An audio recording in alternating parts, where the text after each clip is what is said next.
Hello and welcome to episode 98 of The Thing About Golf, Golf Australia magazine's ongoing search for answers to the question, why do people get so hooked on this game? Rod Morri's my name, and on this episode we're talking elite golf, but not in the way most of us would assume. In recent years, the growth in both the promotion and visibility of all abilities golf has grown almost exponentially, and those efforts culminated earlier this year in the inaugural staging of the G4D Open at Woburn in England.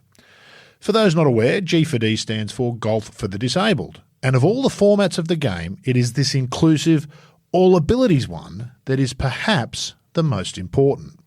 At the time of recording, Ireland's Brendan Lawlor was the world's number 2 ranked G4D player, and he was fresh off winning that inaugural Open. A professional himself, Lawlor has been a visible and active campaigner for G4D and is a regular visitor to Australia, where Golf Australia's head of programs and inclusion, Christian Hamilton, has been one of the driving forces behind international growth in this area. Brendan's a fabulous advocate, not only for G4D, but for golf as a game, and I hope that you enjoy this chat with him as much as I did. The first thing we have to say, Brendan, which we say to all of our guests at the start, this is a commitment, so we thank you for taking the time. The clue's in the title, The Thing About Golf. We're going to come to your story as we go, but what's the thing about golf for Brendan Lawlor? It's a nasty question, isn't it? Yeah, it's a hard one to start off with. For me, it's definitely the obsession with trying to get better. Mm-hmm. That's what I love about it. And whether you're off 18, 28 or scratch, or even if you're Tiger Woods, there's always room for improvement. And I think that's the wonderful game. You can go out tomorrow and shoot 3 under, go out the next day, shoot 3 over, and you can always work on what's going good and what's going bad. So I think that's the beautiful thing about it. Yeah. Some of us never get 3 over or 3 under, Brendan. So you're in some fairly elite company with that. Have you been through all those 20, 28, 18 scratch? You've done the whole journey, I would imagine, like most. It's one of the great things about the game. Everybody starts off hopeless. 100%. I'll tell you a funny story, actually. I started off in a golf club called RD Golf Club. When I was quite late getting into the game, I was 16. And I handed in my 3 cards. You do that in Ireland to get your handicap. And I got a handicap of 28. And I was a national pitch and putt champion at the time. I was quite good short game. So I went out my first event and I had 52 points. So I thought I was going to get kicked out of the golf club after that. I didn't think it was any good. It was my first time. So the guy's like, you need to relax yourself. So they cut me 8 shots on the spot, straight down to 20. And then it was just, as I said, the obsession with trying to get better. Yeah. It's a funny thing about the game, isn't it? That's not that 52 points is uncommon, but it's not uncommon for beginners after a couple of rounds to have an amazing round, 45 plus points. That gets harder and harder the further you go, doesn't it? It gets you hooked on the gateway drug of fast improvement, but to get from 28 to 20, pretty quick journey. To get from 5 to 2, much, much longer. That's what I found out. In my first 2 years, I got down to 5. And then from 5 to scratch, I turned professional off +2. So I think I got down to 5 when I was around 18. But the transition from 5 to +2 took about 3 years. Yeah. It was like minimal. It's like you could make no mistakes. You suddenly had feck all shots. So it literally went from, right, I had a wee bit of a buffer here. If I make bogey, I'm okay, to literally not making any mistakes. And I think that's the hard thing about it. Yeah, in fact, stand in the shower on comp day in the morning, having your shower, you're already 2 over when you get to +2. Yeah. Haven't even got to the course yet. Yeah. Greg Norman once said, I've said this a couple of times on the podcast, maybe I might get bored with it, but I'd love to get your input on this. He once said that the difference between the 20 marker and the scratch marker is not as big as the difference between the scratch marker and the touring pro. Does that make sense to you? Yeah, it does make sense. Now, from being on the circuit the last few years, it's, well, playing with the tour players, there's zero wastage. Like they think everything out. I think the difference with a 20 handicapper, if they have 200 yards over the water and it's a 3-wood that can only go 200, they'll take on the shot. Yeah. Where the tour pros will lay up and try and get up and down with a wedge. So I think it's the mind frame of how people think is the difference in the scoring. And as well, the tour pros are putting is ridiculous. they don't miss much on the greens from inside 10 feet. And I think that's the major key as well. Yeah. Do we as recreational golfers understand how good tour players are? Even the ones that we might not have heard of. It always staggers me when I see a guy who's come from America to perhaps to play the Australian Open, not very well known. You go out and follow him, it's like, how's this guy not the best player in the world? He never makes a mistake. They're all like that. Yeah. And that's what, like, I've played Challenge Tour, I've played DP World Tour, I've been in America, we done PGA. And by playing with such amazing players, it's what I can notice is the mentality.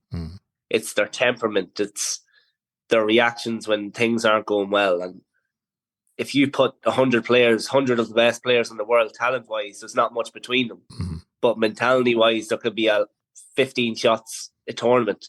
Not a tournament, for like the week. So I think it's definitely in the mind when you get to a certain level. Yeah. Let's talk about you, Brendan. You are, I want to start at this end of your career. You're the inaugural G4D Open was held in May at Woburn. This is G4D is Golf for Disability. What's the stand for there, the acronym? Yeah, Golfers for Disability. Golfers for Disability. So it's the inaugural Open, the first one they'd had put on by the R&A at Woburn. So they can never take that off you. You're going to be that forever. Even after we're both long gone, you'll still be the one who won the first one. Tell us, with Golfers for Disability, what's your disability, if you call it that? And I know not everybody does. Yeah, so I was born with a condition called Ellis-Van Creveld syndrome, which is a shorter limbs and shorter stature. So I was also born with a hole in my heart, so I had to get VSD repair at 6 weeks old, which was unheard of because the operation was so intense that for someone that young, they shouldn't survive something so intrusive. So I got that done at 6 weeks, and there was I lived in the hospital for the first year of my life. When I got that done, I didn't get out till I think I was 13 months old when I got out of the hospital. Wow.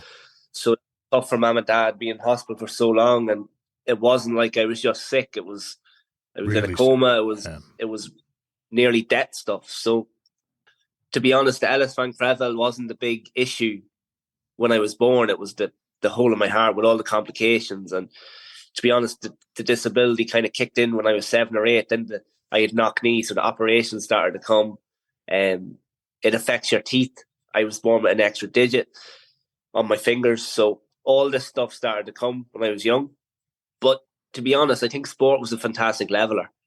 We played Gaelic football. I don't know if you heard of it in Ireland, but it's pretty physical. Organised violence. Organised violence, I think they call it, don't they? Exactly. Yeah. It's probably a step down from Aussie rules. Yeah. It depends what team you're playing. But I was big into the Gaelic football and hurling.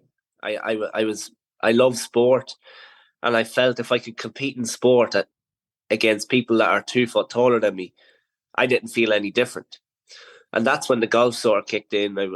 As I said, I started pretty late, but pitch and putt, I was winning tournaments when I was 11 and 12 against adults. And when you're doing that, you really don't feel different. So I took that approach to life where sport was a fantastic thing. And when I was on a sports field, I felt normal. So in everyday life, I took the same attitude and felt normal as well. How tall are you, Brendan? 4'11". I give myself 5 foot. I put that in the resume. I have to give myself 5 foot. Yeah. Pick it up. We'll give you that one. That's fair enough. All right. Yeah, indeed. I would imagine that hurling and Gaelic football at some point are no longer an option because of your physical condition. I mean, I can't imagine. You only got to look at AFL. The small guys are 6'1". They're the short guys running around on the field. 100%. I think I quit Gaelic when I was 16. So, to be honest, when I started noticing the difference was probably 12 between my peers. So, growing up, I was a wee bit smaller, but when everyone was taking that big growth spurt, I wasn't. So, I was a tricky player. I was a corner forward, used to score points, but the physicality wasn't there. Yeah. So, yes, I could score points and I could do players, but when I got hit a shoulder, when I had bad asthma as well, so long games didn't suit me. I was very tired, and mum and dad weren't keen on me playing either. No, and dad, he was involved in Gaelic football. My brother played, and he loved to see me there till a certain age. But he was like, safety comes first.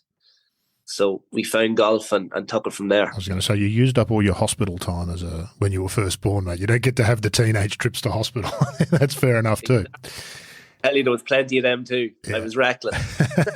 How did you find golf then?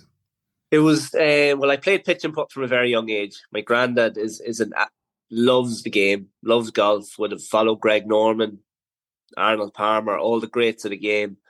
And he always had ambitions for one grandson or one granddaughter to take it up. And it was me. He had a golf club in my hand when I was 4 years old. And we played pitch and putt for hours on end. He used to take me during the summers and we played maybe 2-3 rounds a day. And it was fun for me. So I was actually practicing, but I was getting better because I enjoyed it. And then I took to golf at 16. I didn't really fill out. My chest started to get bigger. My legs were getting bigger. And the power started to come at 16. And I joined golf and just fell in love with it. Had 52 points the first round. And I just said to myself, you have a talent for this. But it wasn't an ambition to turn professional. It was just an ambition to go out on a Friday and a Saturday and play golf and enjoy it. If all our golf talk has you itching for a round, check out the Golf Now app. Easily book social golf online at hundreds of courses across Australia, including some of Golf Australia's top 100 tracks. Download the free app or visit golfnow.com.au today. I think lots of people understand that getting hooked on it sort of notion. You wouldn't have realised it at the time, Brendan, but my goodness, what a favour your granddad did you with all that pitch and putt at this end of your golf career. That must really have paid dividends, I'd imagine. Yeah, 100%. And it really paid dividends in the start because I wasn't long. I wasn't getting it out there off the tee. Courses were long, so I sit and say drive or 3-wood to the edge of greens. And I had to rely on the short game to get up and down. Yeah. So it really stood to me early on. And when I gave up pitch and putt, to be honest, my short game really suffered.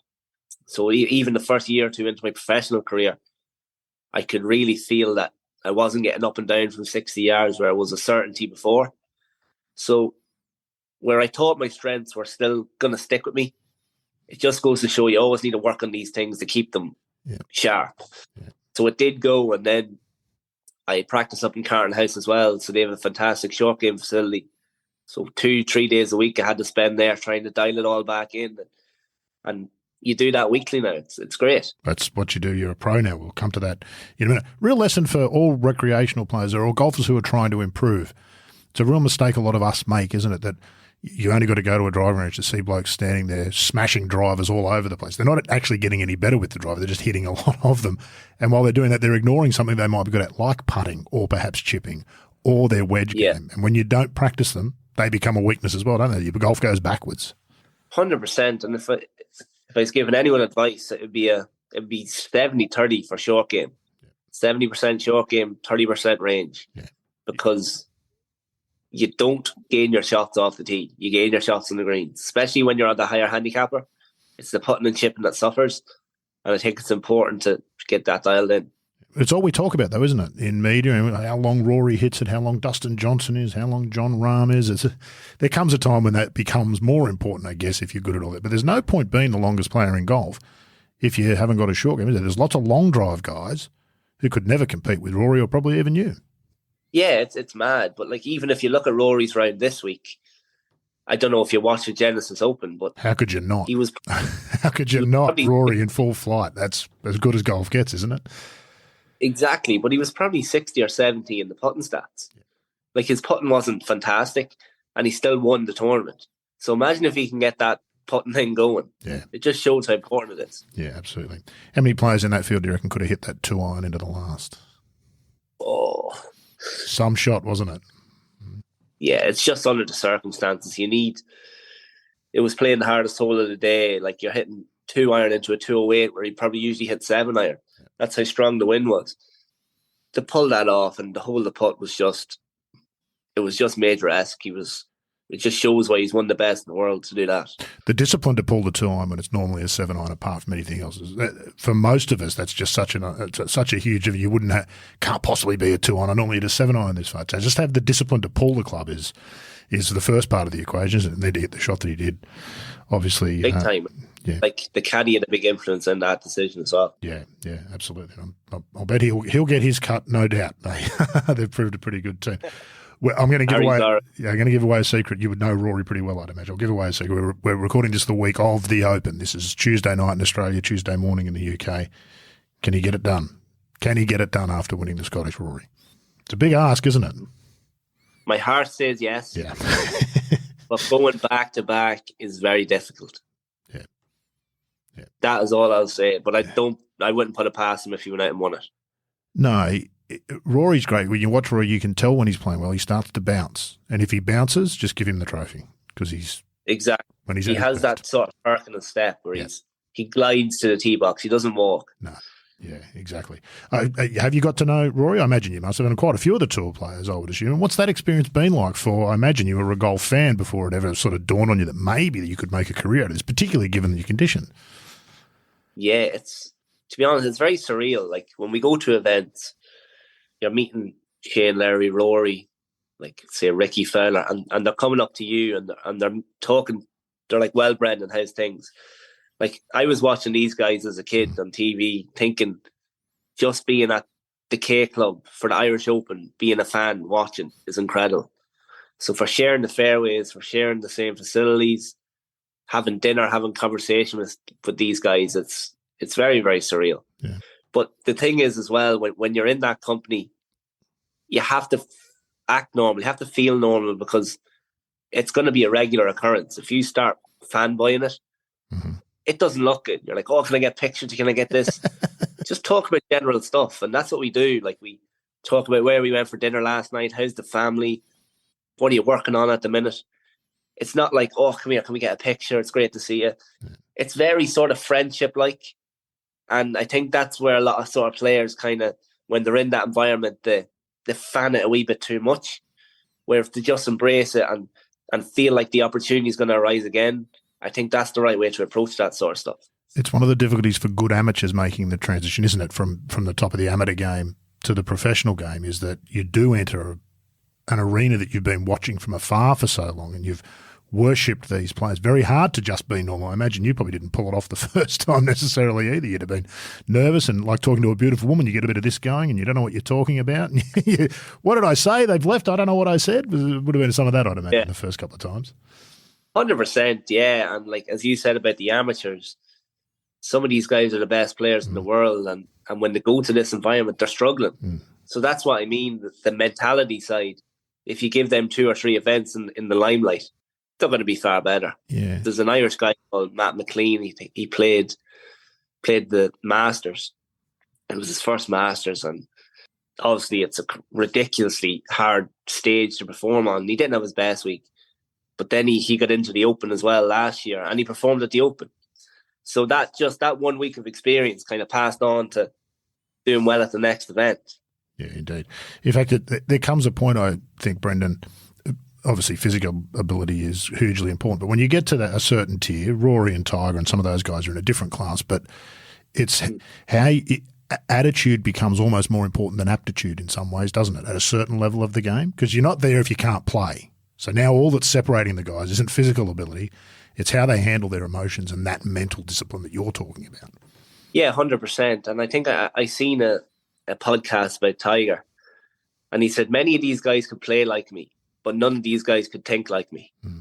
So I thought that was an incredible statement because he literally plans everything out. He knows what he's going to do before he goes out, commits to what he wants to do.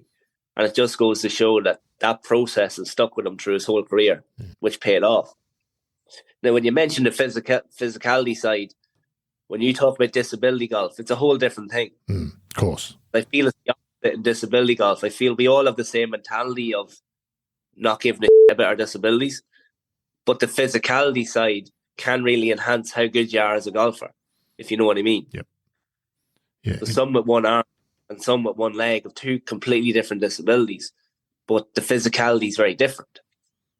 So that's the incredible thing about what we do. The best of the best in the world have the very same mentality and the very same physicality to play golf as well, because they're all off scratch. They're all off +2, +3, +4. We're off the same handicaps by the end of the day, and yeah, it's competitive. It's unique golf in that way, isn't it? And we'll talk about it not being in the Paralympics golf, and I think that's sad. And I know that some of the issues around it, we've spoken to Christian Hamilton about it, and I'll get your thoughts about that as well. But golf's kind of unique in that way, isn't it? Where someone missing an arm and someone missing a leg, but that's what the handicap system allows for. And then when you get to a certain level where the handicaps no longer really matter once you're +2, +1, +3, it's really just about playing golf and getting the ball in the hole, no matter what it is that you're handicapped by, for want of a better term. Yeah, and I think they look at us like we have disabilities and everything's different, but we play the same game at the end of the day, and that's what we're trying to show these organisations, that whether you have one leg or you have one arm and you play off scratch, you have the same ability to shoot the same score. Yeah. And people don't get that, but they're starting to get it now. As we play DP World Tour events, there's Kip with cerebral palsy shooting level, there's me with short stature, Juan Postigo with one leg. All shooting the same scores. And that's what we're trying to showcase, that the best in the world really feel normal. They don't feel different, and they can compete at that high level against each other. Yeah, what a golf swing Juan Postigo. I know at the World Cup here in Melbourne a few years ago, he was on the range and there were tour players just stopping and watching, which they don't do often, as you well know, but he's extraordinary. Juan is probably my best mate on the G4D tour. So we'd every tournament we go to, we usually rent a house. And, well, in Spain, we'll have all the Spanish cuisine. If we're in Ireland, we'll do the fish and chips. And it's just nice we love getting that break from the scene. Yeah. So, yeah, it's great to be at the golf course, but we love to come home and watch the movies and have a chat about just normal life. Yeah. And my dad would usually come at me and his dad would go. And it's just nice to get separate from everyone else. Little taste of what Rory and Tiger and those top players go through, isn't it? When golf becomes the job and you're constantly being pulled in multiple ways, people don't really understand what a pressure that is, the scrutiny that you're under at the top of the game. Yeah, there's a lot of media obligations now. I'm not saying we're on the same level as Tiger or Rory yet, but what we do, we probably are. We're changing the game in a different way.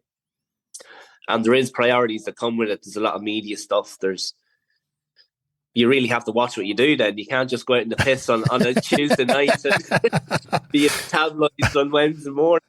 It's a little bit different now. But as we said, we all love it. It's not really work because we have such a passion for it. Yeah. And to be honest, our golf does the talking. When we go out onto the golf course and you see when you see Juan or myself at a golf ball, people are in awe. And I think the event we play at the Australian Open every year is the most inclusive event of the year, because we're right in the middle of the tournament. Crowds are following. There was more crowds following Juan Postigo last year than Adam Scott, and that's mental. Yeah, it is. It is. And then you couldn't find two. In fact, they should have put the two of them together. There's two great golf swings you could watch all day, isn't there? Just before we move on from that, I'll go on a side note. I wanted to ask you about this. Max Togasala, I'd never heard of Max prior to last week. In the US Adaptive Open, Max plays in a paragolf on one of the chairs that helps you stand up. He had an accident, I think, severed spinal cord. Shot 2 under around Pinehurst in the US Adaptive Open. Now, you play with these guys all the time. These most of us in golf don't come across this ever unless you're in my job and you've done a few stories and this sort of thing. How impressive is that? I would defy Rory to shoot 2 under. I don't care what tees you put him off from a paragolfer. That's an extraordinary achievement. It's crazy. And you know what? No one would believe that statement unless they've seen it. I'm sure people are out there saying, no fucking way that happened. He's off the forward tees, or it must have been pitch and putter. And I don't care what wouldn't matter. You could start at 100 yards from every green. I don't know many people are going to shoot 2 under from he played I think it was playing 6,000 yards. Oh, Jesus. That's incredible. Yeah, it's beyond incredible, isn't it? Beyond incredible. Yeah. We have you have the growth side where the best players in the world play. The paragolfers are fantastic players, but the scoring isn't as good as the guys who are on the G4D. So to see this is another level. I'd have him at every event. 100%. Yeah, absolutely. Which brings me to something. I want to come back to some of that and where we stand with All Abilities Golf, and I want to get some thoughts from you about Christian Hamilton and the role Australia's played, I think, in really promoting All Abilities Golf in a huge way. But zooming out and looking at more than just golf, we talk a lot on various podcasts that I'm a part of about golf's image and how we do a poor story in many ways of telling golf stories. And you see this in Australia, and I see it in Scotland, I'm not sure, probably in Ireland as well. A lot of public golf courses under pressure. Council saying we should close them. It's a lot of space to take up for just the use of the few. What you guys are doing is a much more realistic representation of what golf is like. So how important is G4D to the game more broadly and its survival? If we really do start to lose public golf, you can almost write golf off as a game except for a very small number of people. So talk a bit about the importance of that more broadly and how we can make more of what you guys are doing and what Max did at the US Adaptive. And that's a story that would resonate with anybody if they've got interest in golf or not. Yeah, 100%. And it's funny, golf in general, disability golf, it was never, I don't like using the word, but it was never accepted. Mm-hmm. To think, right, they have a disability. To be honest, they shouldn't have a right to be on the same course or they'll hold the game up. That's the perception of disability golf. So what the tour are doing for us, what Australia did for us, to be honest, Australia is the key in all this, where it all started. The main example is to get more people into the game, to make golf clubs more accepting of disability golfers. So this is just an example. In Ireland, I was the only one that played 4 years ago. And golf clubs didn't really accept what we were doing. To be honest, I had a bad experience in the golf club because I turned pro and they didn't know how to deal with me, which I was still just a normal pro. But I had the disability side of it. To date, we have 52 disability golfers on a program in Ireland, and that's only in 4 years. 4 years, yeah. And we went out and won the European Championships last year with 4 of the best players in the world, and that's just in Ireland. That's one country, so I can't imagine what's going on, and that's the smallest country nearly in the world. So if we can get that case with all the veterans in America, if we can get it in England, if we can get it in Spain. Because every country has a really good representative.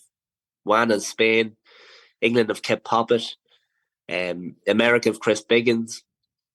If they can do their job on their side to get more players into the game, every club in the country or wherever they're from will become more accepting because the game's becoming normal again. That's what I think.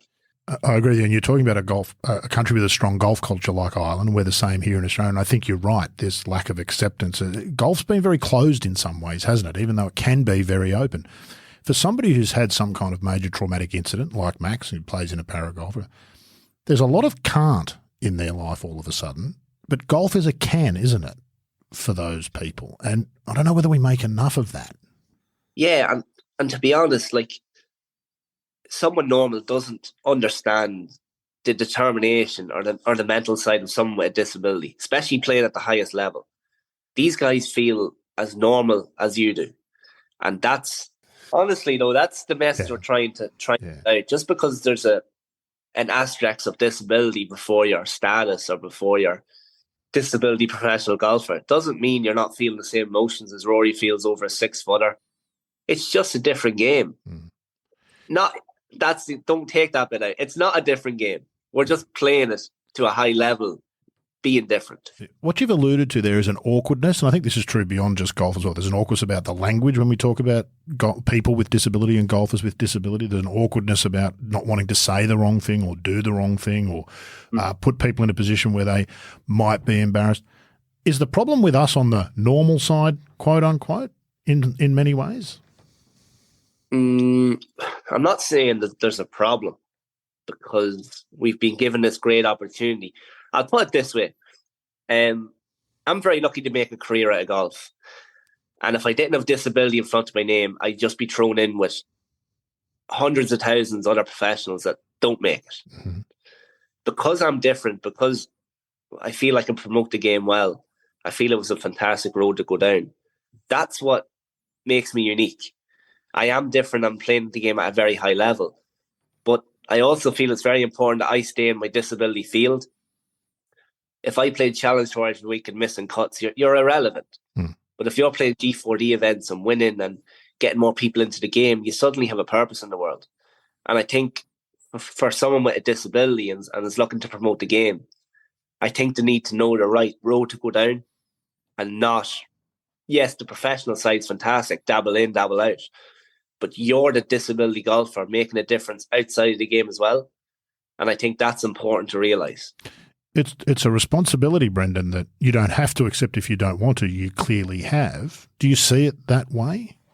It was like, I wouldn't see it as a responsibility. It was sort of a role I fell into after sort of winning Dubai. I was the first person to do a lot of stuff in the sport. And when that stuff comes, you sort of have an obligation to promote it. But as I said, it feels easy for me because I have such a passion for the game. I've such a passion to get more people into the game and to speak about it. So it doesn't feel like an obligation. It feels that you're doing something really good to sort of edge golf in the history and kind of push it forward. Yeah. What does professional golf look like for you? You turned pro, I think, in 2019. What did the road look like ahead there? What was the plan for that? And what does it look like? Clearly, you're not on one of the major tours. How does professional golf look for Brendan Lawlor? Yeah, so basically, I turned professional in 2019. Modest Golf approached me. This is a company run by Niall Horan from One Direction. So that was a dream come true. You're a disability golfer trying to make waves, and when one of the biggest stars in singing comes that has opened a golf company looking to sign you, it's pretty incredible. But it's hard to put your life in the hands of a singer that is so fresh and just starting off. But the guys have offered me some really good deals that sort of you couldn't refuse that weren't there before. So my dad approached me and he said, "This is fantastic, Brandon, but you need to have an offer on the table before you take the deal." I said, "Yeah, okay." And I was so eager to get it done. But Dad he had a business mind. He was like, "No, you just need to be patient on this one. It will work out. Just be patient." So as an amateur in Ireland, you couldn't accept endorsements. So I was getting a lot of offers as an amateur and I couldn't accept them because I wasn't professional.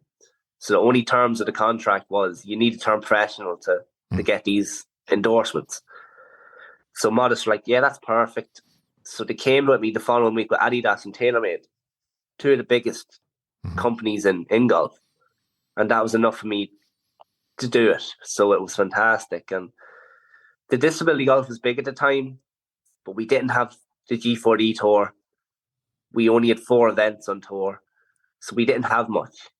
So we sat down and had a chat with Keith Pelly and just find out ways to keep relevant in the game. And the G4D tour came up. Like, we're getting TV coverage, we're creating more awareness for the game, getting more people into the game. And it's just going to get bigger. Hopefully we're going to introduce a bit of prize money pretty soon. And I think it'll really kick off when that happens.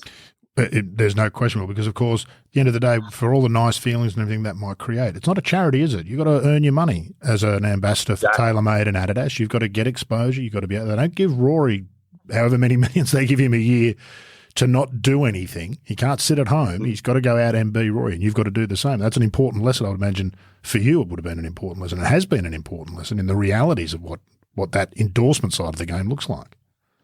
Yeah, 100%. And I told you I'd be truthful here. In 2022, 22 wasn't a great year for me on the course. And I felt very demotivated. It was like, yes, the sponsorships are fantastic, but I'm doing this week in, week out. There was no prize money. Flights and accommodation were fantastic, but it felt like you were just going out onto your local course and playing an event. I felt very sort of dehumanized. It was like we were moved to Monday and Tuesday from Saturday, Sunday, where you were getting a lot of exposure, to be moved to sort of Monday and Tuesday. It felt like a big kick, to be honest. And I struggled last year trying to get motivated to do well because there was no crowds. I had a lack of motivation in myself. There was plenty to play for, don't get me wrong, but it was a mentality that I didn't care. And then I sat down and spoke with my dad, and Dad was like, "You're getting paid by the biggest brands in the world, Brendan. You're an advocate for the game. You had some big wins early. You're still playing really well. Your bad weeks are second and third. Just try and get that small motivation again, and you'll be winning everything." And he said, "More you win, the more these sponsors are going to pay you." So he said, "Just find it." So my game was struggling as well. Started 2023, I had a bad week. Not a bad week in Abu Dhabi. I came second. Then yeah, it's a bad week, Brendan. I came second. See, yeah. My mentality, a bad week for me is second. Right. I have 3 seconds this year, and I have the G4D win, which was incredible. That was huge. That really put me onto another platform with being the first to do a major. So as I was saying there, I felt very demotivated, and me and Dad sat down, and as a sports person, you do go through these different emotions. Yes, it's great. You love doing what you do, but you can't help feeling. If you feel demotivated, you can't help feel it. If you feel sad, you can't help these feelings. So we basically said, just find it. Like when you're winning in 2020, find that juice, find that flow where you are mad to win. So it was coming, the second finish in Abu Dhabi, it was coming. Then I had a good week at Pablo Olazabel's event in Spain. Then we went to the G4D Open. And it all just clicked. I didn't have my best week on the greens, but as Rory does, I felt there was like a perk in my step. I felt like I was re-energized again. And I went out and won that event, and it done so much for me confidence. It done so much for sort of edging your name into the game again, and also getting more people into the game. My Instagram flooded with people trying to get in, trying to find where disability golf is, trying to play the sport. And that's the role at the end of the day. And that's what I love doing. What you sort of alluded to there is you kind of become a performing monkey in some ways if you're not careful, don't you? And there's an element of that about professional sport, or professional sport, golf included, where it's entertainment, isn't it? It's not why you start, but you come to a point where you're playing weeks that perhaps you don't feel like playing or you don't want to play. These are all issues that if you don't have – one of the things that Tiger and Rory and those guys, it's amazing. It can't be about the money. They had enough money to stop 10 years ago, yet they still play, and they play at the highest level. So there's got to be something else to it, doesn't it? Money's important to a certain point. Yeah. Then you've got to get past that. And that's a bit tricky, I think, for some people. 100%. And Dad was like, you're probably the highest paid disability golfer in the world. He said, you need to get past that. You'd be one of the few, wouldn't you? How many disability golfers would be professional and have endorsements? 2 or 3? Very few, to be honest. We might have 6, 7. Yeah. So it's not a whole pile of players. So that's what we're trying to change as well. We're trying to change that. The likes of, say, TaylorMade's the best brand in the world for me. They're unbelievable. But we're trying Kips with Titleist, Mike Brown's with Mizuno. So these brands are starting to sign players, which is incredible. Yeah. Yeah, as you said there, it's not about the money when you get to a certain level. It's about how many titles you can win. How am I going to change the game? But as disability golfers, when you have to pay your own way to go to these events, it's slightly different. Winning's great, but if you're not collecting a paycheck at the end of the week, you're getting some great exposure, but that's not going to pay your bills at home. And that's what a lot of these guys are struggling with. Yeah, exactly. There's so many wins in the last few years, and they haven't got deals, and they wonder why. It's a game on the course and off the course. You need to be able to promote it. You need to be able to speak about it. You have to be marketable. There's so much areas to it. If there's no prize money on the course, especially the pressure to then try and get very limited endorsements, as you said, there might be 5 or 6 guys who are sort of professional and getting that really makes it competitive. So let's talk about that. What is happening in that space? We spoke to, is it Curtis? I think Curtis Barkley from Canada at the Australian Open last year. He was talking about some of the expense involved in getting to and from events. And he loves going to play, but at some point you've got to pay the piper, don't you? People aren't flying everyone around the world for free and whatnot. Something has to shift in that space. How do we make that happen? As you said, you've been moved from later in the week to early in the week. Good on the DP World Tour for putting on how many events you have on the G4D Tour in conjunction with the European Tour events. But it's only really a start, isn't it? There needs to be more than that if it's going to become a legitimate going concern. Again, not charity. This has to be a business that can stand on its own 2 feet, doesn't it? What do we need to make happen to get there? Yeah, 100%. And I think the Friday and Saturday thing, the weekend is very important for us. What we do, people need to see. If people don't see it, it's no good seeing it on Instagram or Twitter. You don't get the full effect. People need to see it with their eyes. And that's when we were Friday and Saturday, we were getting great exposure, we were getting more camera time, which was also important. And that is a bounce-on effect to how much your sponsors are going to pay you, whether to keep you on or not for next year. The Monday and Tuesday thing's tough because we get a 1 or 2 minute video at the end of the week and no one really sees what we're doing. So we're trying to get this back to the weekend golf. We were chatting, we sort of have a players committee and we're very tight with Keith Pelly and Ben Cowan as well. They're very open to what we have to say. They hear it, to try and make a difference where they can, which is extremely important. But we do realise as well that we can't rush into things. We can't suddenly have 50,000 prize funds for 8 players. No. What do you do with the rest of the players? So there is a few limitations of how far we can go and how quick we can do it. But I think, obviously, with the new PIP and all the conjunction, I really hope the money funnels down to the players as well on the G4D tour. As I said, flights and accommodation is great, but if you could walk away at maybe 5,000-6,000 if you win for the week, it would help you put money into your game. It'll help you travel to the next tournament. It's becoming big. Like, disability golf is a household name now. We've changed it in that way. Everyone knows about it. So now we're going to have to try and make it professional and make it marketable where people want to go see it. You're in that it's a good problem to have zone. It's not a good problem, but it's a good problem to have in as much as it clearly means you're growing. These are part of growing pains, aren't they? Having to solve some of these issues and work your way through and think of the solutions to these things. Nobody was talking about this 5 years ago. So yeah, it wasn't a thing. No one knew about it 5 years ago. That's right. So the growth's been pretty quick, really, hasn't it? When you think about it, I know there's a long way to go, but you've come a long way already. It's important to look back sometimes. Yeah, 100%. At the very start, our aim was to have the G4D tour, is to have our own separate tour where disability players at an elite level could play on. Now when that came, every player thought that would come with something, like some sort of prize funds. But the tour are very good to us. They've given us a platform that no one else could give us. They've given us, they pay flights and accommodation. Each week was costing the players a lot. And we sat down with the tour a few weeks ago and we said, this is costing X, Y, and Z. Caddies cost X, Y, and Z. So now they cover caddy costs as well. Wow. And we get a slight reimbursement towards our taxis, towards our food for the week. So we suddenly went from flights and accommodation to an extra maybe 2-3 grand with your caddy expenses and your food. So that was a big leap. That's a jump. It's suddenly costing us money to now we're breaking even for our weeks. So what's next? Making money. So it's just another step. Yeah. So it's not that we have that far to go. We just need to get the logistics and do it the right way.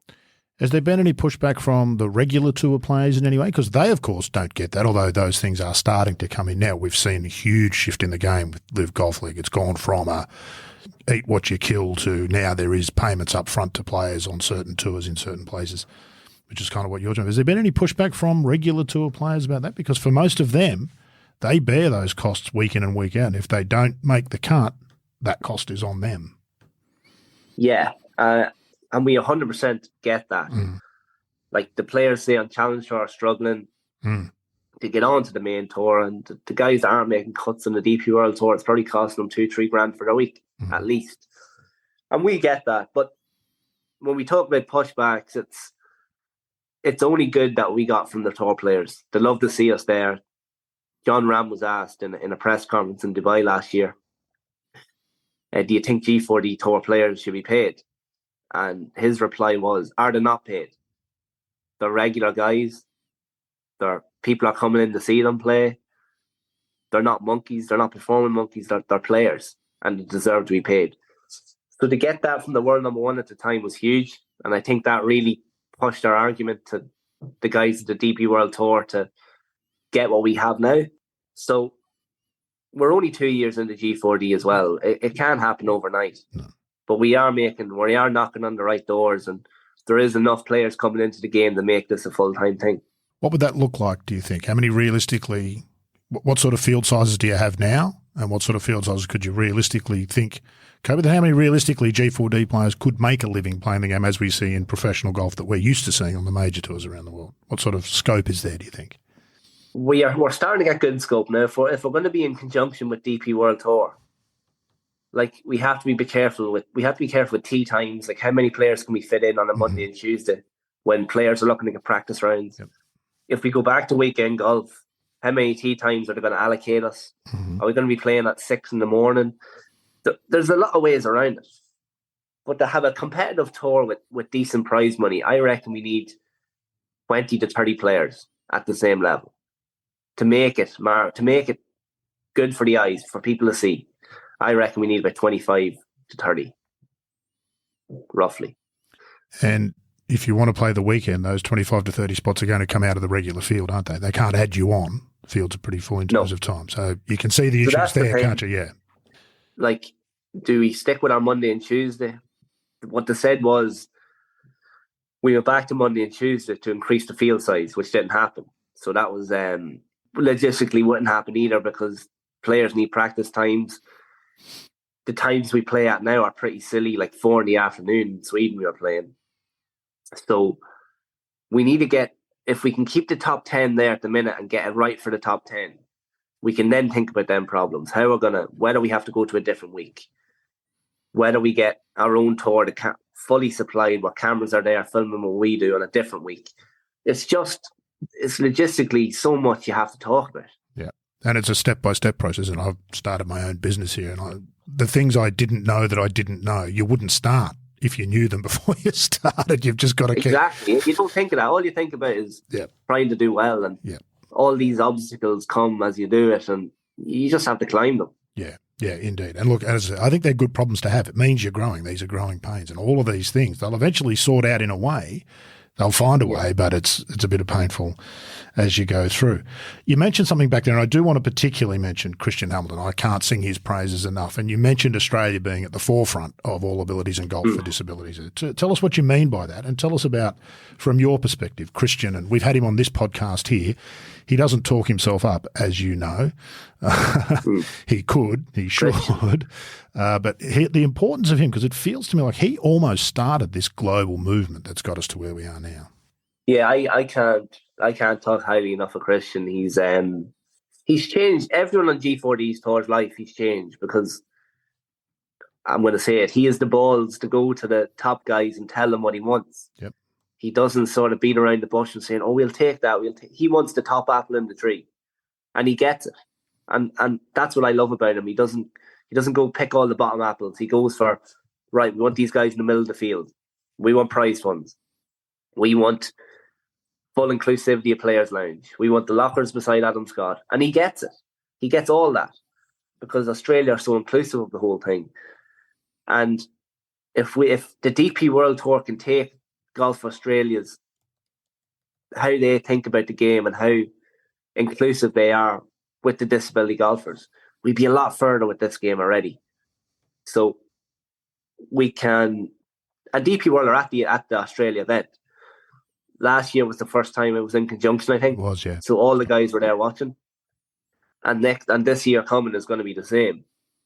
So if we can show that all this works, that we can play in between times, we're not slow, we're not up the arse of the next group. If we can show the DP World Tour that all these problems they think are problems are not problems, we can be a lot further with this game. Yeah. If we had 100 Christian Hamiltons, the thing about Christian is you can't say no to him. I don't know if you've ever noticed that. If he asks you to do something, he's got some magical power, and you just say yes, and you do it, even if it's impossible. He doesn't do it with aggression, or he's not. He just manages to get stuff done. You're quite right. He's quite sort of remarkable. You mentioned Australia and the inclusiveness and all those sorts of things. Of course, the flip side is when you're doing something different, which is what you're talking about doing, trying to make change, you run into barriers and pushback, don't you? Because people are used to doing things a certain way. The mixed Australian Opens, the men, the women and the all abilities all together, has been somewhat controversial down here. I think you played last year, did you not, down at in Victoria. Kingston Heath and Victoria, and I'll get your thoughts on those two golf courses just from a golf perspective shortly. But that's come with some pushback, and they've made some changes for this year. What do you say to people who don't think that's a good way to go, that they should be two separate events and that the all ability should be separate again? What do you say to them? Well, looking from the outside in, it looks like the tournaments are run extremely well. It looks like there's no problems. I don't know, maybe there could be problems behind the scenes that I don't know about. But also, it's not every week of the year where men, women and disability players play together. It's like an occasion. But I think it should happen more often because the ladies are phenomenal players. The men don't mind playing in the field, and then they don't mind disability players playing in the field either. So I think this event, for whole inclusion, the field sizes are huge. That's probably the only disadvantage. The field sizes are ridiculously big. But I can't see any other disadvantage, and it's going extremely well. And look, any problems that we can point to are all very much first world problems, aren't they? If play's a bit 100%. slow, or there's not enough room on the driving range. What you said there is, like, problems do occur, whether you're working a 9-to-5 job. It's just people are comfortable with habit and the same thing every time. But I think people are scared of making change, whether change can be really good or really bad. I think people can be just scared of doing it. Well, it's dangerous, isn't it? And particularly, I think this is partly what happened to the PGA Tour with Liv. If something's working, seemingly working so incredibly well, and the PGA Tour certainly seemed to be working incredibly well, everybody was making loads and loads of money, in some ways you'd be mad to change it, wouldn't you? I mean, in hindsight, they should have done a lot of things different, but you'd be kind of mad because the only risk there is that it goes bad, and then you look like an idiot if it's worse off than you've changed. So you can see why people are afraid of those kind of things sometimes. 100%. Yeah, I agree with that. Yeah, so you're right, Jay. On other podcasts about other topics, I've had people guests who've done PhDs on trying to change culture, and it doesn't matter what the industry or what the business. Changing culture is an incredibly difficult thing to do because people are attached to the way they've done things, and it's very hard to let go. If it works, it's very hard to prove that it's better and get people to take it on board and change. Why isn't golf in the Paralympics, Brendan? This, I'm not 100%. Even Christian Hamilton hasn't been able to get it into the Paralympics. What's going on there? They said no to him. I know. I think they're the only people ever said no to Christian. Yeah, maybe. But I think with the case of the Paralympics, I had a chat with Christian in Australia, and he was convinced it was nearly over the line. They've done so much work. It has to go through a certain stage process, and we got to the last stage, and I think a certain amount of other sports got to the last stage, and golf wasn't picked. Whether it's out of a hat, whether it's if your family plays a sport that's not in the Paralympics.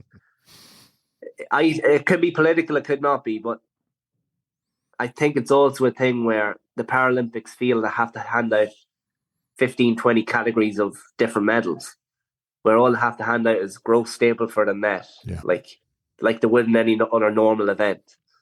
So I think they're slightly overthinking it.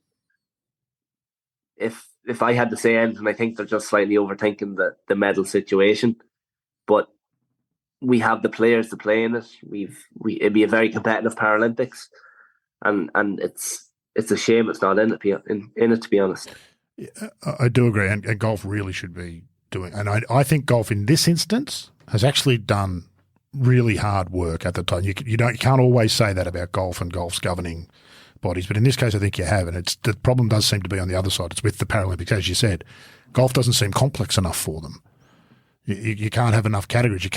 How can you just have 3 when there's so many different types of disability? And they don't seem to be able to grasp that. And I think that would be refreshing to have golf in there for people who don't know. Yeah, because what we're doing at the minute showcases that whatever disability you have, you're still on a level playing field. Yep.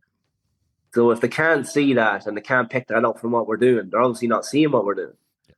So it's very, very difficult. Yeah. If I always think of this, if you put 5 disability players in the room and have a chat with them, I reckon we'd be there. And we have Christian, we have Tony Bennett, we have these fantastic spokespeople, I should say.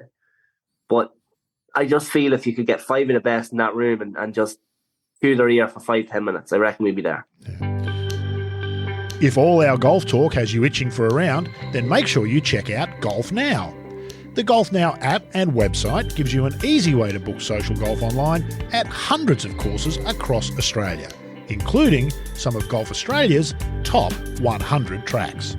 No queues, no call waiting, just the tee times you want at your fingertips 24/7.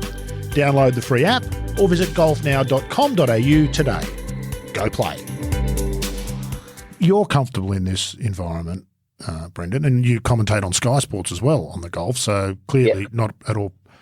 Is that true of all of your G4D brethren, if I could call them that? Is everybody comfortable in the spotlight that comes with the position? They're all pretty comfortable, yeah.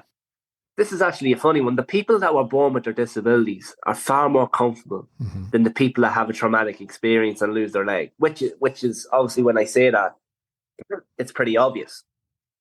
But you see the difference in people that had the traumatic experience later on in life, where the likes of myself, Kip and Wan, we've been born with this and we've had longer to accept it. And I think when you talk to these people and you see their attitude, you can actually get that from a few of the guys, that the difference in attitude towards the game or towards life can be so different. For people who've had a traumatic experience, we kind of touched on this before, I would imagine golf can be a really powerful force for good, can't it? Because it's one of the few things you can do. We've got James Gribble. I don't know whether you know James. James is an Australian guy who, I think he fell backwards off a bar stool in South Africa and severed his spine. He's essentially a quadriplegic, and he uses a paragolfer to play. And I remember talking to him about it. When that happened to him, there was just this endless list of things that you can't do anymore. And one of the very few can things was golf, because the paragolfer 100%. made it possible. That's hugely, forget about golf, that's hugely important for someone who's had a traumatic experience like that, isn't it? My mum used to say when I was young, can't means won't. Yeah.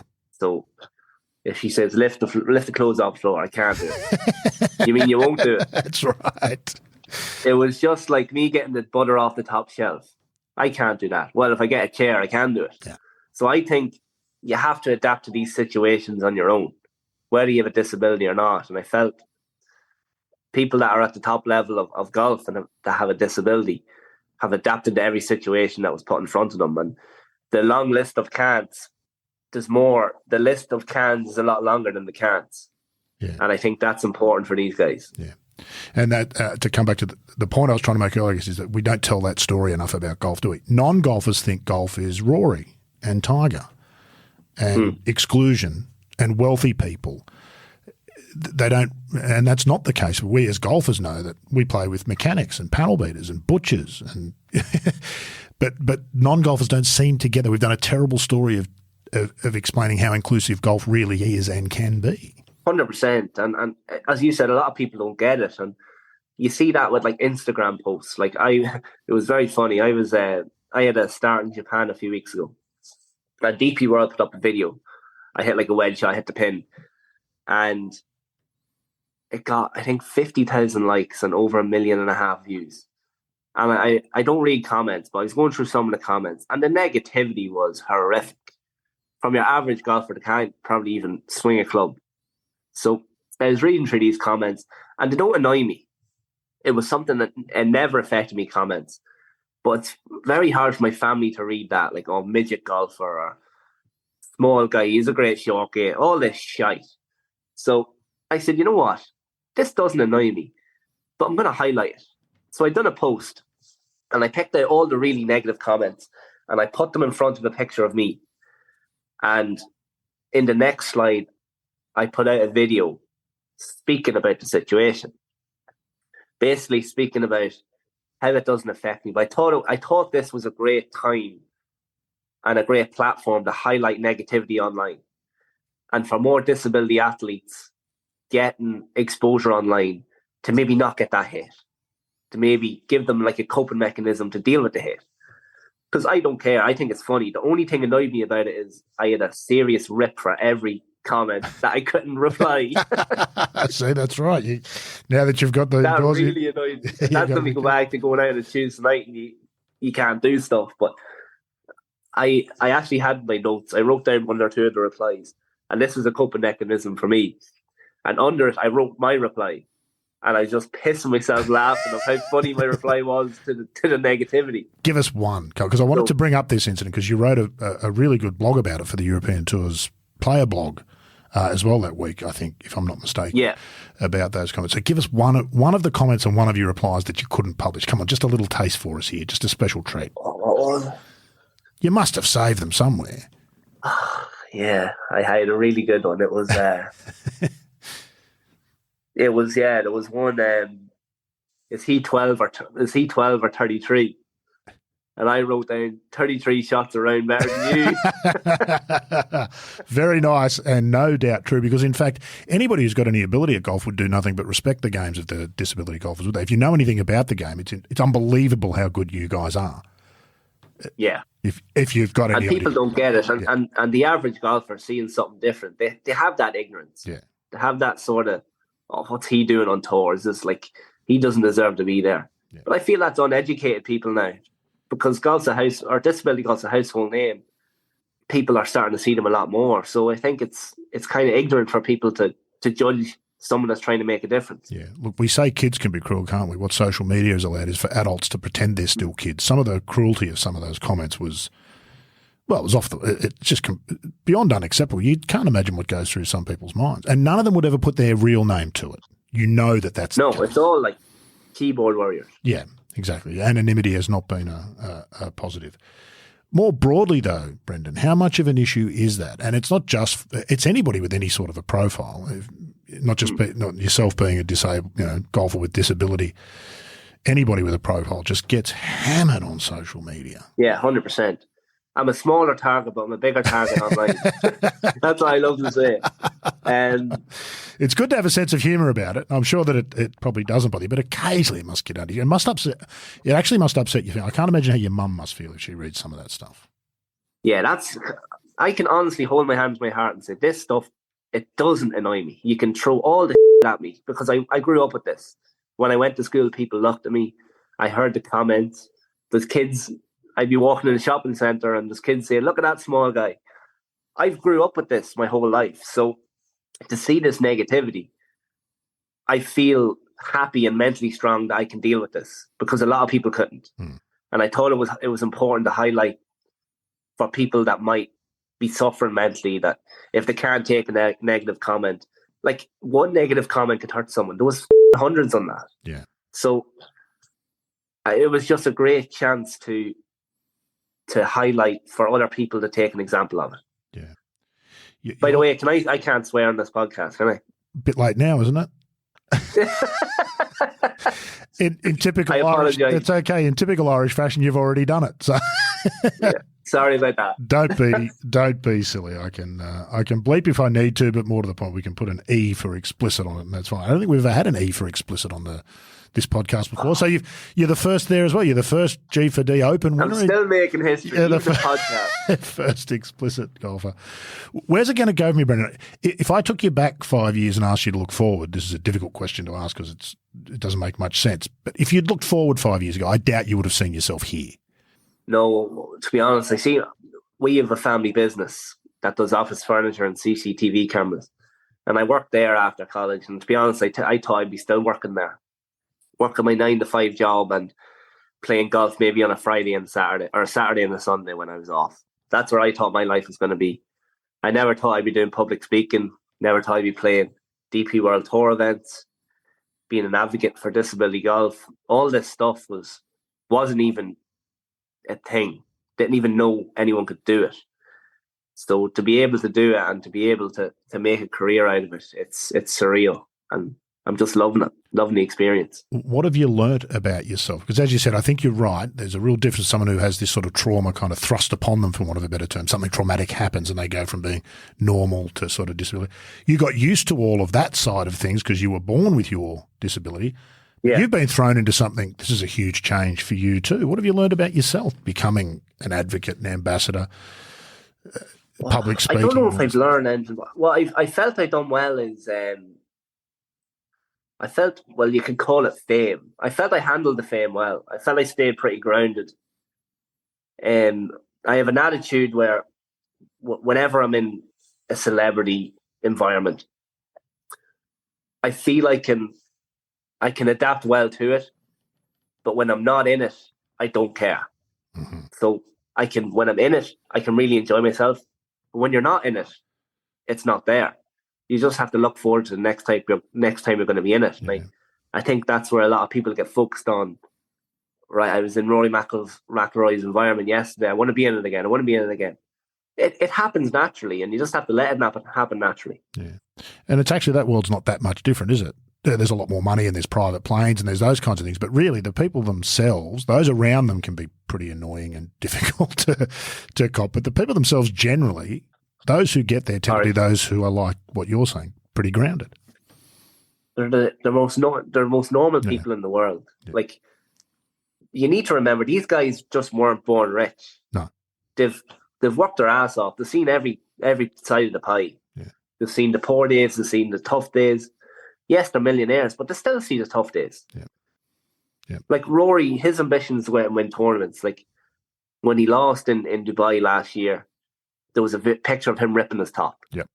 And people were like, oh, that's terrible. And I think that's fantastic. I do too. He's a multi-millionaire and he still has passion for winning tournaments. He cares, that's right.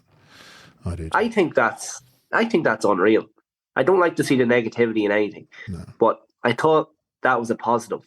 Him showing his anger because he didn't win a tournament. Yeah. It just shows that it's not about the money. Yeah, that he cares. You've mentioned your dad a couple of times, and I reckon Rory's mum probably still says to him occasionally, I didn't like how you did that. And I reckon he has to listen to it, because even when you're Rory McIlroy, your mum can tell you what needs to be done, and you have to listen. How important's that part of it? Rory, obviously, and yourself both, Northern Ireland and Ireland, I think Australia is somewhat similar. To the people around you, is that what keeps you sort of on the ground? I think we're a different culture to America in that way. 100%. And to be honest, I'll say it on here, I don't have many friends. I have acquaintances, but I surround myself with family. Like, I get on very well with mum and dad. We'd see each other every day. My girlfriend, Rebecca, we live together. My brother lives next door, and my best mates are my two cousins. Like, we play golf every week together. Apart from that, I only have one or two friends outside that, and I don't really mind. I think it's important to keep it all tight. And what you were saying there, Dad would keep you very grounded. Like, if I was at an event, he caddies me. So if I was at an event and I was out of line, he's the only person that can tell you what you're doing wrong and why you're doing it wrong. If my manager come up and said, you can't do that, it's different because it's coming from them. Yep. But if it's coming from your father, it's very, very clear that it matters. It can only come from one place, from your dad, can't it? Because he cares. He's not interested in the 10% or anything else that it just comes from the fact that he cares. You know? As I said to Dad, he gets 10% to zero. That's exactly right. And next year you'll get a raise to 20%, but the base will stay the same at zero. Sounds like he's got a bit of a head for business. You said you've got a family business there. How important's that been? Because it happens to a lot of kids with potential and golfers with a bit of talent, potential for some exposure. The sharks start circling. How important has his advice been, just being in that world, which would have been really unfamiliar to you, I'd imagine? It was.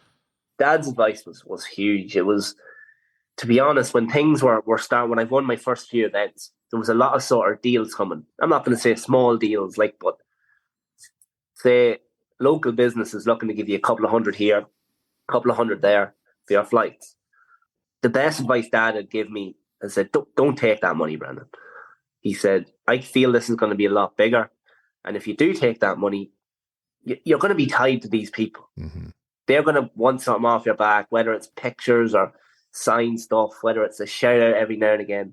But if you don't take that stuff and you believe that you're going to reach that top level of, say, top brands here, you are better off not taking these deals. Because I believe that there's a lot more coming down the pipeline that you just want to be stuck to, say, one company or two companies. You don't want 15 different companies hopping on your back, and then 2 years later when you've made it, they're still hopping on your back. Yeah. So I feel that was the best advice he ever gave me of not taking them deals. And he funded me for the first few years. It was all him. And he said, I'd rather do it and you put CTI in the golf bag than someone coming in. And when something big comes, I don't mind if you drop me. You don't get feeling something. Kind of the sort of the perfect storm there. So I asked you if you could go back 5 years and look ahead, but you said no. What do you see 5 years ahead for Brendan Lawlor? What's more important? You're in a difficult spot, aren't you, in some ways, because this advocacy and ambassadorship and trying to drive the G4D Tour forward, though you've got those sort of obligations, as you say. But on the other side, you're trying to become the best golfer you can be. I don't know what your ambitions are with your playing. It can be tough balancing, can't it? Yeah, well, I was world number one last year for 8 months, and I've lost it to Kip, which is Kip's a great player, but if you're world number one, you want to get back to that spot. I have 4 or 5 goals. My goal is to get back to number one. My goal is to get more people into the game. My goal is to have prize money in our events. And my last goal is just keep doing what I'm doing. Enjoying life. I think this life it can overtake you if you forget to enjoy it. And in 2020, I felt like I was winning everything and not enjoying it. So I made a plea to myself. If things are going good or if things are going bad, just enjoy the experience. And that's what I've done ever since. And I'm loving it. Yeah. I get to travel the world with my family. Golf's paying my bills. I get a lot of time at home to spend with my girlfriend and my family. It's a win-win situation. I love what I do. Yeah. You mentioned 2020 there. I've often thought golf could be renamed easier said than done, because everything in this game is easier said than done, isn't it? Just big time. Work on your chipping, work on your putting, work on your drawing, and the results don't necessarily come. Everything's easier said than done with golf, I reckon. Yeah, it's weird. Like 2020, everything just clicked. You know, when you don't think about it and it all goes well, and then when you start thinking about it, it's a crock of shit. Yeah, that's right. Falls completely off the rails. That was a wee bit like the last 2 years. It was 2020. I didn't care. I was just holding putts for fun, and then 21, I was starting thinking about it, trying to get better, and I kind of got worse. Yeah. Kari Webb talked. We had Kari on this podcast maybe 2 years ago, and she talked about she didn't stop and enjoy all of her successes that happened, and she looks back now, doesn't regret it. She wishes she'd enjoyed it more at the time, but at the time she was just driven to get to the next one. As soon as you won a tournament, there was no time to enjoy it. Get to the next tournament and win that one, and then get to the next one and win that one, and get to the next one. And you can rob yourself of the joy you've earned if you're not careful, can't you? Yeah, and that's what I did 2 years ago. I was winning everything. I won 3 or 4 events in the year, and they all took over me. And then I didn't win for about, I think it was 12 months. And let me tell you, I celebrated for the G4D Open. Oh, I think it affected my next performance in Sweden. Sweden was 2 weeks later. But that's a good celebration. It was a celebration. 2 weeks later. Quickly tell us about that. I mean, well, it's obviously, I'm assuming it's your biggest win because it's the most important and the start of something potentially really important, I think, for G4D going into the future. You won it by 2 shots, but there's a million ways to win by 2 shots, isn't there? There's a really comfortable 2-shot win. There's a really scratchy 2-shot win. There's a lucky 2-shot win. Tell us about the 2-shot win. Yeah, well, I won't go into every round or every hole of the round. It was nip and tuck between me and Kip. I went out with 1-shot lead on the day, and after 3 holes there was 2 shots behind. So I started bogey. He started par birdie, I think it was. No, he started par. So he had a 2-shot lead after 9 holes. I was like, fuck me, this sorry. I was like, Jesus, this isn't good. So Dad said, you still have this. Kip wasn't playing his best. He was kind of winging it off the tee. His score was kind of being worked for, where mine was steady. So he said, just keep hitting fairways. So I made a birdie on 12, went back to 1 behind, made a birdie on 13, back to all square. And I made a birdie on 16 to go 1 up. Right. We both half 17, and then 18's a really tough par 4. It's kind of like a dog leg, right? There's a tree like in the center of the left side, on the right side of the fairway. So you have to draw off that tree, but you only have about 30 yards of fairway on the left, and then it's all rough. So it's a tough driving hole. So Kip was up first. So he hit his shot he pushed it right. So I was like, all I need to do here is hit the fair. I have a 1-shot lead. He pushed this right. It's dead there. So I ripped this driver. Best drive I hit all day, to about, I think it was 134 yards from the pin. Kip had to take it unplayable. Ouch. So I was inside saying, happy days, right? This is great. So he hit his next shot into the bunker. I hit my 9-iron to about 15 feet, which was a great shot just over the pin. Then he got up and down from the bunker and made a 5. So I'm saying, oh, here, don't 3-putt this, please. Don't 3-putt it. So I raced my putt by about 4 feet. So I wasn't looking over it. I just stepped up. I knew where the putt was and hold it.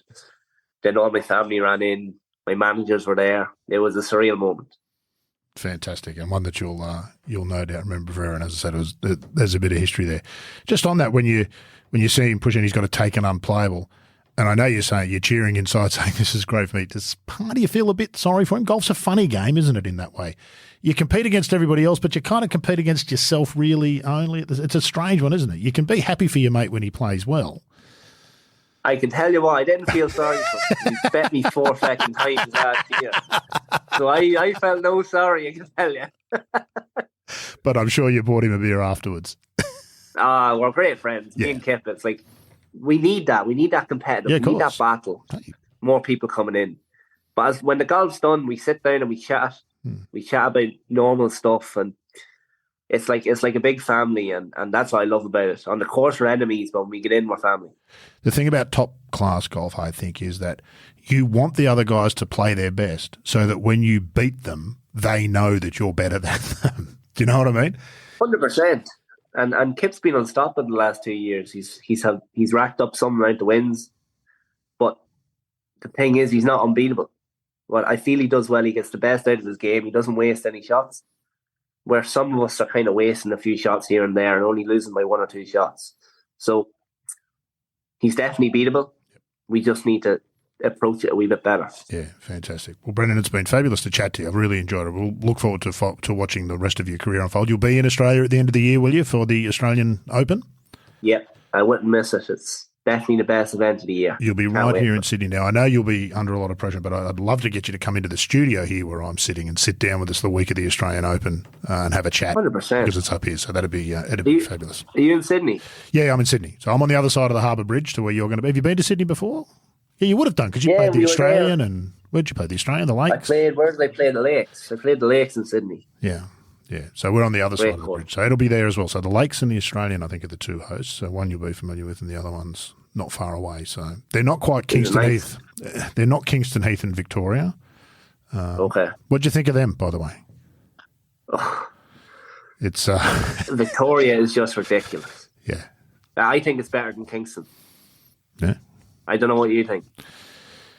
You could spend hours debating. I think Kingston Heath's the second best course in Australia behind Royal. The thing about those places, and Victoria probably suffers with it, I think they're magical. There's something. Did you get to Royal Melbourne at all while you were down here? I played Royal Melbourne in 2019 in the President's Cup. Oh, of course, right. Well, to me, that was the best presented golf course all year. Nothing came close to it for the rest of the year, 2019. That was amazing. Yeah, I thought it was unbelievable. I thought the greens were, I know it's links golf, but they were bouncy firm. Oh, yeah. Like they were taking bigger bounces than usual. Oh, yeah. And I imagine you got to stick around and watch Tiger because that was just an extraordinary performance from him that year, I thought, 2019. 24 world-class players in the field, and he was just clearly the best. We were in the grandstands watching, and do you remember when he walked in the putt early on Abraham Answer? Yes. Yes. We were there for that. Yeah. That was just cheeky. Like. Yeah, he didn't feel sorry for Abe, I don't think. No, not at all. No, not at all. Not at all. But that golf down there is special. What an opportunity to get to play Royal Melbourne in President's Cup condition. My goodness, you're one of about 40 people who's done it, who did it in 2019. Amazing. That whole week was special. I hit balls in front of Tiger on the bridge, then over the water on. Yeah. Is it the harbour? No, you would have been down in Melbourne, wouldn't you? On the river. What's it? The Yarra. It was Ash Barty was there too, wasn't she? Wasn't she hitting balls with Tiger as well? Yeah, he was there as well. Yeah. It was who else was there? Ernie Els, Cam Smith, as they Adam were. Scott, Brendan Lawlor. Yeah, Justin Thomas. So it was a star-studded event. That's fantastic. No, like you can't buy these experiences, but it's just an incredible journey. Yeah, fantastic. Well, it's been great to talk to you. We look forward to seeing you back here in Sydney. We urge all of our Australian listeners, and you're in Sydney, going to the Australian, go out and support the All Abilities guys. You guys still play in the main field here in Australia. I know you're back to Monday, Tuesday for G4D, but you main. Yeah, no, we're in the main field in Australia. Yeah, which is just extraordinary. And I think it's an eye-opener still to this day. They've been doing it for probably was 2018 the first time at the Lakes? That would have been the 2018. year. 5 years. So this is 5 years now, so I think people are sort of more used to it. But if you haven't seen Brendan play and you haven't seen particularly Juan Postigo, what an extraordinarily beautiful golf swing he has for a guy with one leg. Just remarkable. You'll see some really good quality golf. We've got a couple of Australians who can play a bit too, so They're well worth catching up, mate. It's been fantastic of you to take some time. I really enjoy it. We'll watch your career unfold from here, but thanks for chatting to us today. Thanks very much for having me on, Rod. What a player and a terrific young man. A big thanks to Brendan for taking the time to chat, and we wish him the best of luck in the continuing growth of the G4D Tour. That's it for episode 98, but I hope you've hit the follow button, because on our next, John Huggan catches up with one of the most recognisable voices in the game. My passion for the Solheim Cup was undoubtedly because the Americans took the Curtis Cup that I played on in 86, which you lost. So much for granted, yeah. Which we lost, and lost pretty solidly at a place that we should have won. That's two-time major winner turned TV commentator Dottie Pepper, next time on The Thing About Golf.